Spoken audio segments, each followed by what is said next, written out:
Just initialize our list, and then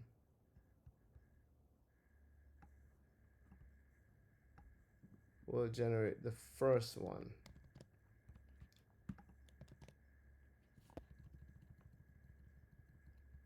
So this is the first real quote.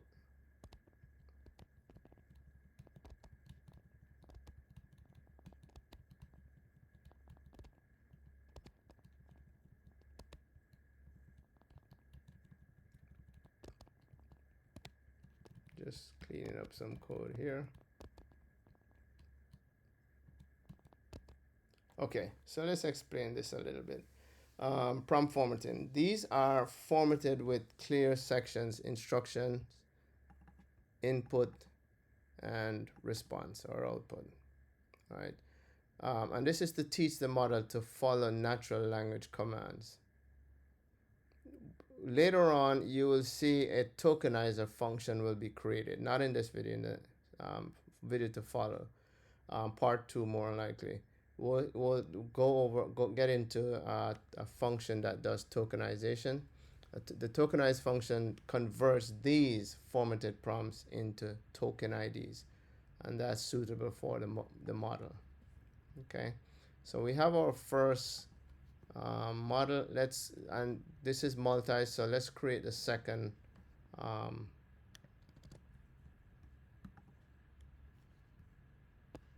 not model. I said model earlier, but no, not model.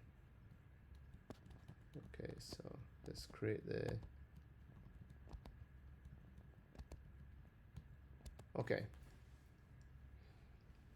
This is the second one. We're doing a multi-turn here. So the first and then the second. Concepts is remain the same. We package it here. We're packaging it here. Okay.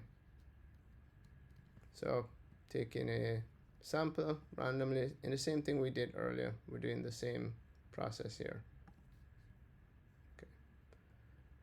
So let's talk about why this matters for fine-tuning. By tying topics to quotes and instructions, right? As shown here, the model learns how to generate quotes that are relevant to a given theme of words, structured in a way that follows human instructions, and contextually coherent for multi-turn conversations. This encourages the fine-tuning model to understand the prompt's intent, produce motivational or inspirational responses on the topic. So now that we created our single turn and our multi-turn, let's now combine and shuffle so we can start separating the data, creating the different types of data sets, and then save it off to other files. Okay, so combine and shuffle the data sets, single turn, multiple turn. We're just combining both of them into one data, and then we're just going to shuffle that. Now now that we shuffle them, and you want to shuffle them because when you're creating training data, you don't want to manipulate the data to follow any structure. So you just want it to be random. That data that was generated, you just want it to be random. So you don't want to put them in a certain order or anything. So this is why the shuffle is to make sure that the data set that you're going to be using to train, validate, and test is just random.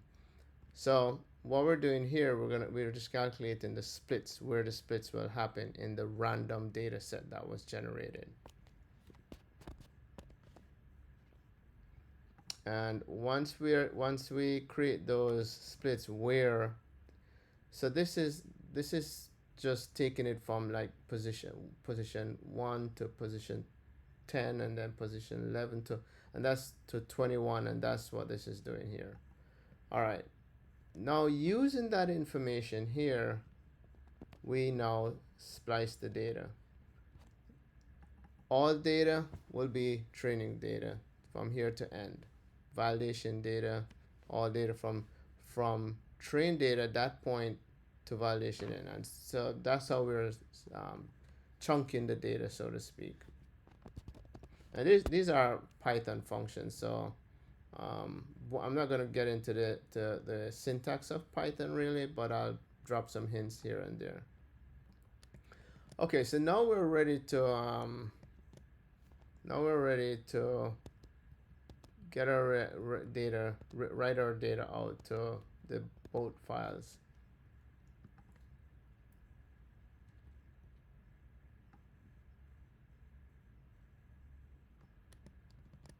Okay, so we'll go through. Oops, did I mess up something here? Okay. All right. So this is just what I normally, I don't like the hard code things, so I'm just dynamically determine, you know, the data types. Example, training, validation, and test. That's what I'm doing right here.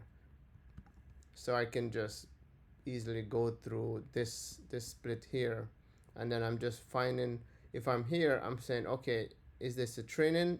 And then I'm gonna write out this training. That's what I'm doing here, right? I'm taking and split, and then I'm just taking this middle piece here by splitting and getting this value here that tells my data type, and then I'll determine which folder and which file name to put that data in. So that's all I'm doing there. So let's just grab the rest of the code and drop it in, to be honest, because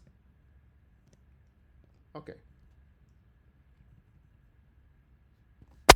All right, so once I get my data type, what I do is just set up the output path where the data is, and making sure the directory was created,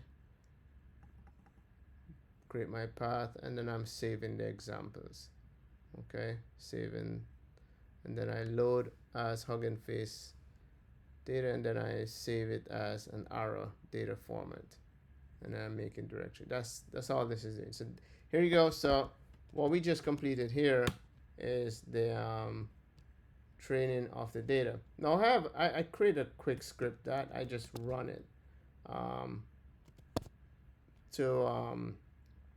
and I quickly go through it's just you're just running your Python script, to be honest, right? Oh, by the way, what we don't have the main function, because remember I'm using a class construct to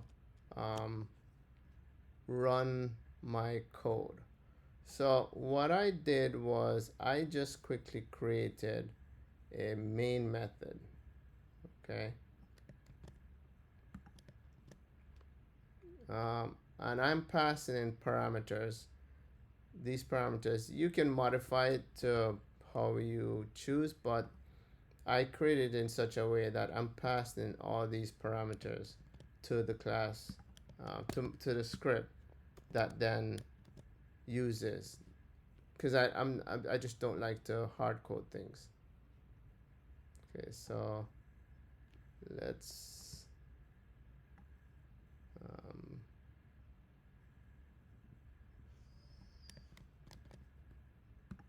let's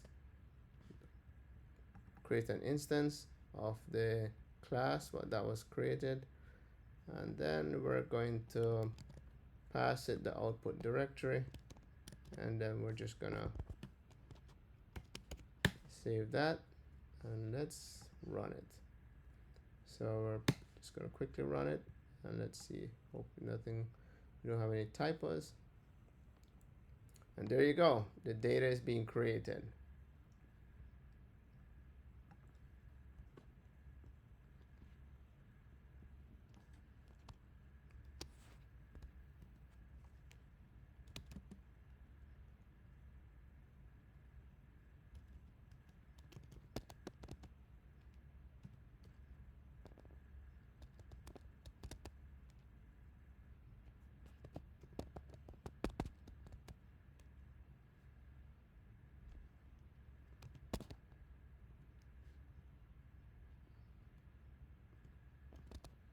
All right, and it created the data set, and I'll show you real quick. Let's show you.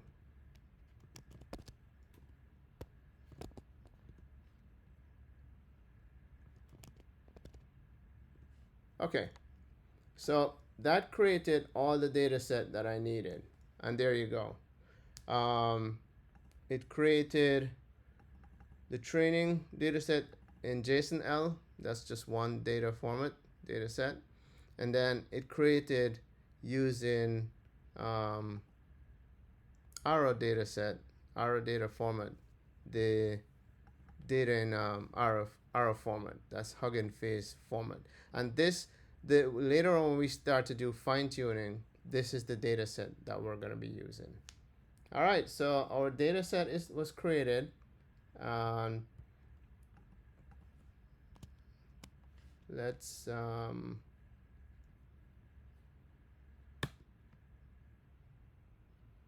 okay. All right, so next video, what we're going to be working on is we're going to be working on a few things here. So let's just get it started real quick, so to kind of give you an idea, get you warmed up for it. Okay, so we're going to be creating a tokenized function. Okay, so I'm just going to create them empty.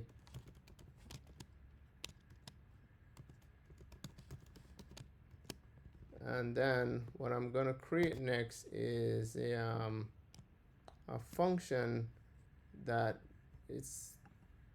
does some splitting for me. So this is just a util function. I'm going to pass it the data set.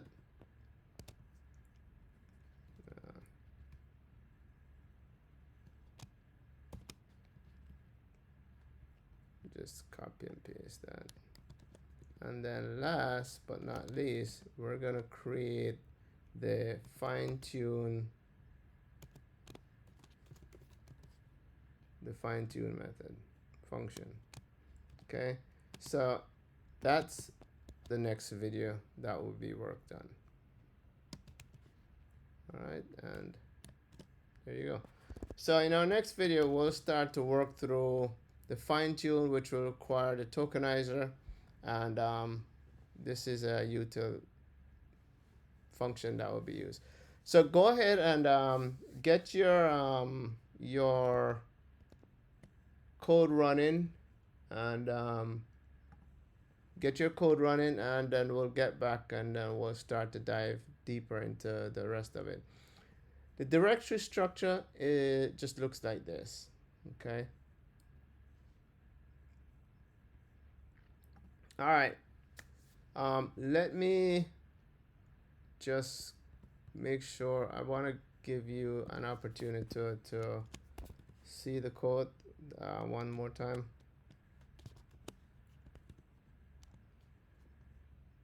All right, those are nodes, and I went through and explained each of these. All right, so with that said, thank you very much for watching this video. Hope to see you in the next video, where we'll continue and go into the other functions. And for future videos, please remember to click like, join our channel, and invite others. There are many more videos to be posted on these topics. I talked about the scope of the channel in my first video, so view that to see if any of those topics are interested to you. Also look at the cloud engineering topic, where I also do code walkthroughs. All my videos will be on code walkthroughs, and I will show that the code functions, so you can leverage them. All right,